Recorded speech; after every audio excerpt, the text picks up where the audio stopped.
ഇന്നത്തെ നമ്മുടെ recipe burned garlic smoked rice ആണ്. വിശേഷ ദിവസങ്ങളിലൊക്കെ ഇത് ഉണ്ടാക്കി കഴിക്കാൻ വളരെ നല്ലതാണ്. ക്രിസ്മസിനും ബർത്ത്ഡേ ഫംഗ്ഷനും ഒക്കെ തയ്യാറാക്കാൻ പറ്റിയ വെറൈറ്റി ഐറ്റമാണ്. ഗസ്റ്റൊക്കെ വരികയാണെങ്കിൽ നമുക്കിത് പെട്ടെന്ന് ഉണ്ടാക്കി അവർക്ക് കൊടുക്കാം. വളരെ ഈസി ആയിട്ട് ചെയ്യാൻ പറ്റിയ ഒരു റൈസാണിത്. വളരെ സിമ്പിളാണ്, കുറച്ച് ചേരുവ മതി ഇത് ഉണ്ടാക്കാൻ. അപ്പോൾ ഡിയേഴ്സ്, വെൽക്കം ടു തണ്ട കിച്ചൺ റെസിപ്പീസ്. അപ്പോൾ നമുക്ക് ഈ റൈസ് എങ്ങനെ തയ്യാറാക്കാമെന്ന് നോക്കാം. കുഴിവുള്ള ഒരു പാൻ ചൂടാക്കി അതിലേക്ക് 3 ടേബിൾ സ്പൂൺ വെജിറ്റബിൾ ഓയിൽ ചേർക്കുക. ഇതിലേക്ക് 1 ടേബിൾ സ്പൂൺ ഗീയും കൂടി ചേർത്തിട്ട് നല്ലതുപോലെ ചൂടായി കഴിയുമ്പോൾ അതിലേക്ക് 1/4 കപ്പ് അളവിൽ പൊടിയായി അരിഞ്ഞ ഗാർലിക്ക് ചേർക്കുക. ഗാർലിക്ക് ചേർത്ത് ഇളക്കി കൊടുത്ത് നല്ലതുപോലെ ഇത് ഫ്രൈ ആകണം. ഇതുപോലെ ഫ്രൈ ആയി കഴിയുമ്പോൾ ഒരു പാത്രത്തിലേക്ക് ഇതിലെ പകുതി അളവിൽ മാറ്റാം. നമുക്കിത് ഇടയ്ക്ക് ചേർത്ത് കൊടുക്കേണ്ടതാണ്. പാതി ഇതിനകത്തുണ്ട്. ഇതിലേക്ക് 1/2 കപ്പ് പൊടിയായി അരിഞ്ഞ സവാള ചേർത്ത് വഴറ്റി കൊടുക്കാം. ഇതിലേക്ക് ഒരു 1/4 കപ്പ് അളവിൽ സ്പ്രിംഗ് ഒണിയൻ്റെ വൈറ്റ് ഭാഗവും അതിൻ്റെ തണ്ടും കൂടി ചേർത്തൊന്ന് വഴറ്റി കൊടുക്കാം. ഗ്രീൻ ഭാഗം അല്ലാത്ത ഭാഗമാണ് കേട്ടോ ഞാനിതിലേക്ക് ചേർത്തത്. ഇനി ഇതിലേക്ക് 1/2 കപ്പ് അളവിൽ നേരിയതായിട്ട് കട്ട് ചെയ്ത ക്യാബേജ് ചേർത്തൊന്ന് വഴറ്റി കൊടുക്കാം. ക്യാബേജ് ചേർത്ത് അധികം ചൂടാക്കേണ്ട ആവശ്യമില്ല. ഒരു 10-15 സെക്കൻഡ് ഒന്ന് വഴറ്റിയാൽ മതി.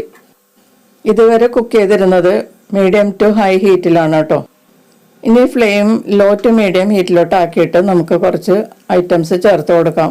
2 ടീസ്പൂൺ സോയ സോസ്, 1/2 ടീസ്പൂൺ ഉപ്പ്, ഒരു 1/4 ടീസ്പൂൺ കുരുമുളക് പൊടി, പിന്നെ ഇതിലേക്ക് 1/2 ടീസ്പൂൺ പഞ്ചസാര, ഒരു 2.5 ടീസ്പൂൺ വൈറ്റ് വിനീഗർ, ഇതെല്ലാം കൂടി ചേർത്തിട്ട് ഒന്ന് നല്ലതുപോലെ വഴറ്റി കൊടുക്കാം. ഇനി മീഡിയം ടു ഹൈ ഹീറ്റിലോട്ട് മാറ്റിയതിന് ശേഷം ഇത് നല്ലതുപോലെ ഇളക്കി കൊടുത്ത് ചൂടാക്കുക.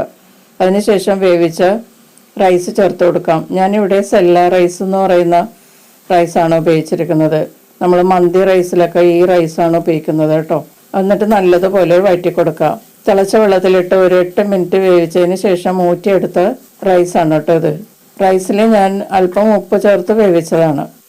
1 കപ്പ് റൈസ് വേവിച്ചതാണ്. 1 കപ്പ് റൈസ് വേവിച്ചാൽ 4 കപ്പ് അല്ലെങ്കിൽ 4.25 കപ്പോളം ഉണ്ടാകും. ഇതൊരു 3 പേർക്ക് കഴിക്കാൻ പാകത്തിലുണ്ടാകും. നല്ലതുപോലെ വഴറ്റി കൊടുക്കുക. ഇളക്കി കൊടുത്ത് റൈസൊക്കെ നല്ല ഫ്രൈ ആവുന്നത് വരെ വഴറ്റി കൊടുക്കുക.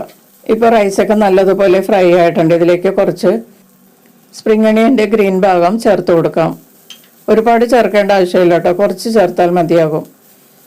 ഇനി ഒന്ന് മിക്സ് ചെയ്തതിന് ശേഷം ഇതിലേക്ക് നമ്മൾ ഫ്രൈ ചെയ്ത് മാറ്റി വെച്ചിരിക്കുന്ന വെളുത്തുള്ളി ഇതിലേക്ക് ചേർത്ത് കൊടുക്കാം. കുറച്ച് മാറ്റി വെക്കണം നമ്മൾക്ക് അവസാനം ഗാർണിഷ് ചെയ്യാൻ വേണ്ടിയിട്ട്. ഇനി ഇതെല്ലാം കൂടി നല്ലതുപോലെ ഒന്ന് ഇളക്കി കൊടുത്ത് ഫ്രൈ ചെയ്യാം. ഇപ്പോൾ ഈ റൈസ് ശരിയായിട്ടുണ്ട്. ഇനി നമുക്ക് ഇത് സ്മോക്ക് ചെയ്യണം. അതിനുവേണ്ടി സ്റ്റവ് ഓഫ് ചെയ്യുക. ഇതിൻ്റെ നടുവിലേക്ക് ഒരു ചെറിയ ബൗൾ വെച്ച് കൊടുക്കുക. ഇതിലേക്ക് ഒരു ചാർക്കോള് നന്നായിട്ട് ചൂടാക്കി ഇതിലേക്ക് വയ്ക്കുക. അടുപ്പിൽ വെച്ച് ചൂടാക്കുകയാണ് വേണ്ടത്. ചാർക്കോള് നമുക്ക് വാങ്ങിക്കാനും കിട്ടും കേട്ടോ, സൂപ്പർ മാർക്കറ്റിൽ കിട്ടും. ഇതിലേക്ക് ഗീയോ എണ്ണയോ ചേർത്തതിന് ശേഷം ഉടനെ തന്നെ അടച്ചു വെച്ച് ഒരു 5 മിനിറ്റ് വയ്ക്കുക. 5 മിനിറ്റിന് ശേഷം മൂടി തുറന്ന് ഈ ചാർക്കോൾ ഇരിക്കുന്ന പാത്രം നമുക്ക് മാറ്റാം. അതിനുശേഷം നല്ലതുപോലെ ഒന്ന് മിക്സ് ചെയ്ത് കൊടുക്കാം. ഇപ്പം നല്ല സ്മോക്ക് ചെയ്ത മണമൊക്കെ വരുന്നുണ്ട്. ബേൺഡ് ഗാർലിക്കിൻ്റെ സ്മെല്ലൊക്കെ നന്നായിട്ട് വരുന്നുണ്ട്. ഒരു പ്രത്യേക ടേസ്റ്റാണ് കേട്ടോ ഇതുപോലത്തെ ഈ റൈസിന്. എളുപ്പത്തിൽ തയ്യാറാക്കുകയും ചെയ്യാം. നമുക്കിതൊരു സെർവിങ് ഡിഷിലോട്ട് മാറ്റാം.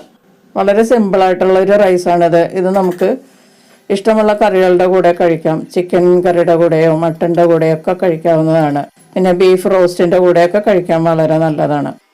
കുറഞ്ഞ ചേരുവയിൽ വളരെ പെട്ടെന്ന് ഉണ്ടാക്കാൻ പറ്റിയൊരു റൈസാണ്. അപ്പോൾ എല്ലാവരും ഒന്ന് ട്രൈ ചെയ്ത് നോക്കുക. നിങ്ങൾക്ക് ഇഷ്ടപ്പെട്ടു എന്ന് വിചാരിക്കുന്നു.